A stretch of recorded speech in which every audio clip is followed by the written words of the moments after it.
Good evening. The chairman of HM Revenue and Customs has apologised for the treatment of taxpayers after the service was attacked by a committee of MPs.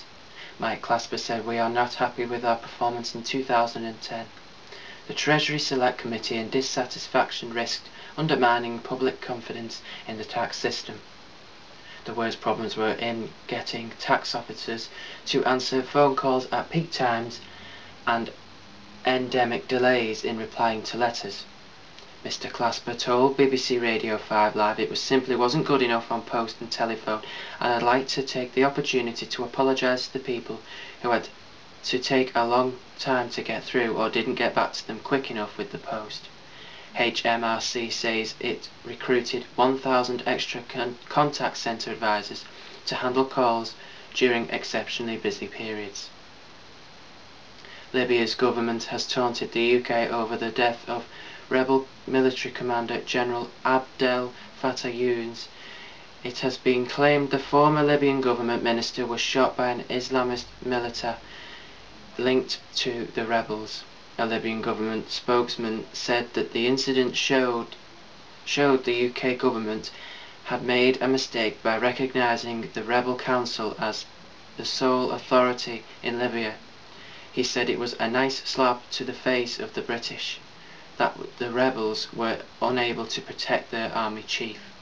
On Saturday, the rebels' oil minister Ali Torhamouni told reporters in Benghazi that a leader of the Obil al-Ain Jarrah brigade had provided information on the circumstances of Gen Younes' death, but he did not provide a motive for the killing, which he said was still being investigated. On Wednesday, UK Foreign Secretary William Hague said that the UK would recognise the Libyan National Transitional Council of the rebels as the sole governmental authority, as it expelled Gaddafi regime diplomats from the UK.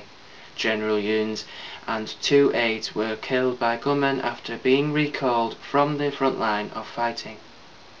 Hundreds of mourners carried a coffin containing the general's body in Benghazi's main square on Friday.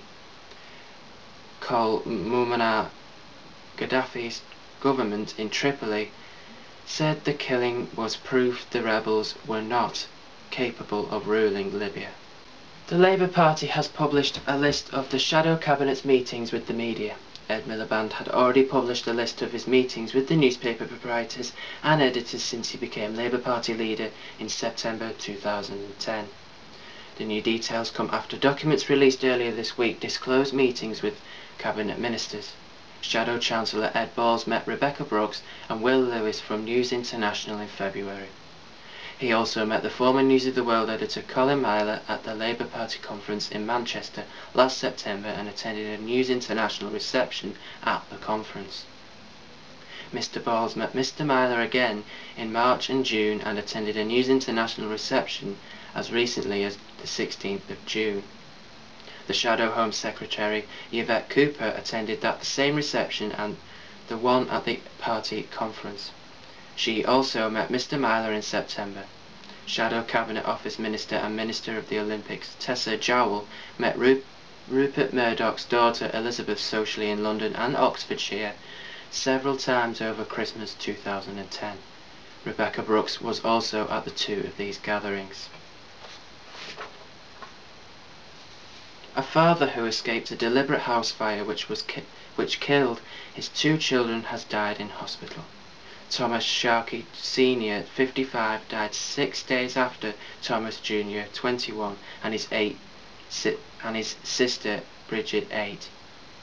The flat fire broke out in Helensburgh in Dunbartonshire early last Sunday. More than 50 police officers are investigating what is now being treated as a triple murder inquiry. Thomas Sr., 55, and his wife Angela, 46, were both taken to hospital. Mr. Sharkey died at Glasgow Royal Infirmary on Saturday morning. He had initially been unaware of the deaths of his children, but that his condition improved enough for him to be informed on Tuesday. The fire at the Sharkey family home in Helensburgh's Scott Court broke out about 5 o'clock in the morning on Sunday. Thomas Sharkey Jr. died in the blaze, whilst his sister Bridget died later in hospital.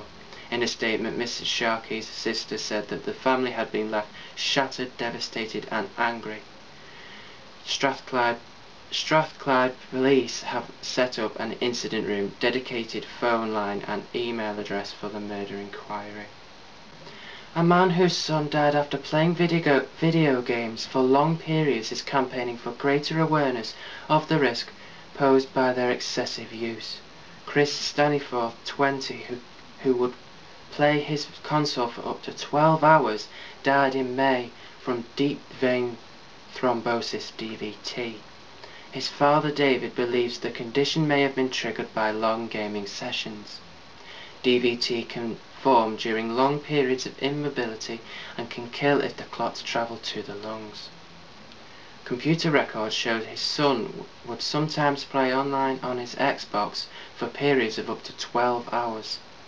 The coroner said a clot formed in Chris's left calf before moving to his lungs.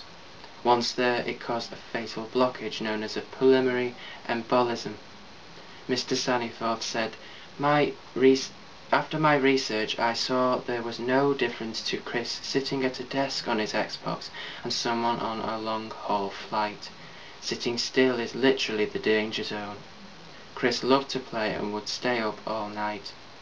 Millions of people worldwide are playing these games for hours, and there is a risk. While Mr. Staniforth has no problem with the games consoles, he wants to highlight the heightened risk of DVT associated with being immobile, and is in the process of setting up a website. In a statement, Microsoft, who manufacture the Xbox console, said, "We have always encouraged responsible gameplay through our education campaigns such as Play Smart, Play Safe. We recommend that gamers take periodic breaks to exercise as well as make time for other pursuits." And finally, the Queen's granddaughter Zara Phillips has married England rugby player Mike Tindall at a ceremony in Edinburgh. The Queen and Duke of Edinburgh were among those at the wedding in Canongate Kirk on a Sunday Royal Mile. Hundreds of well-wishers lined the streets for Scotland's first royal wedding in almost 20 years. Prince Charles and Camilla, Prince William and Catherine, and Prince Harry were also attending the ceremony and reception at Holyrood House. The Reverend Neil Gardner welcomed guests up the Royal Mile, including the Queen and Duke of Edinburgh. The bride's dress in an ivory silk and satin gown was designed by Stuart Parvin, one of the Queen's favourite courtiers. This was accompanied by a veil, tiara and Jimmy Choo shoes. The doors of the Canongate Kirk were closed to the press and public, but hundreds of well-wishers gathered in Edinburgh's Old Town to watch the arrival and departure of the royal family. Join me again later, but for now, bye-bye.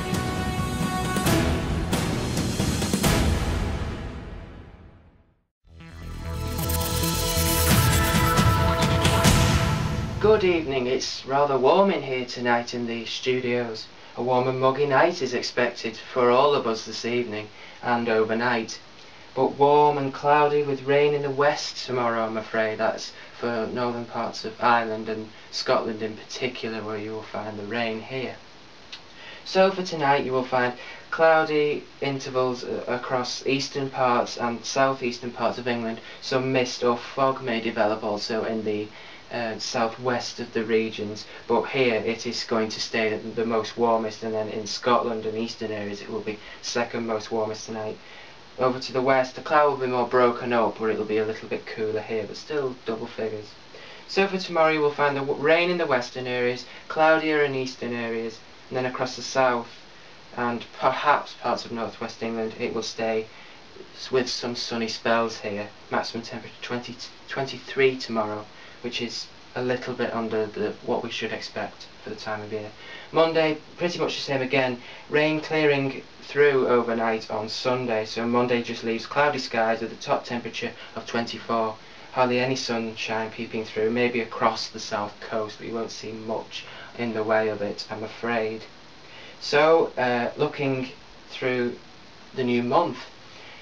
Sunny intervals found from Tuesday, Wednesday and even into Thursday, but expect a chance of a shower or perhaps even a thunderstorm in the afternoon on Thursday. Winds again picking up through the week. Temperatures dipping slightly on Thursday, but the maximum temperature you will find on Wednesday in London is 27 degrees. I hope you enjoy your start to your new month. Good night.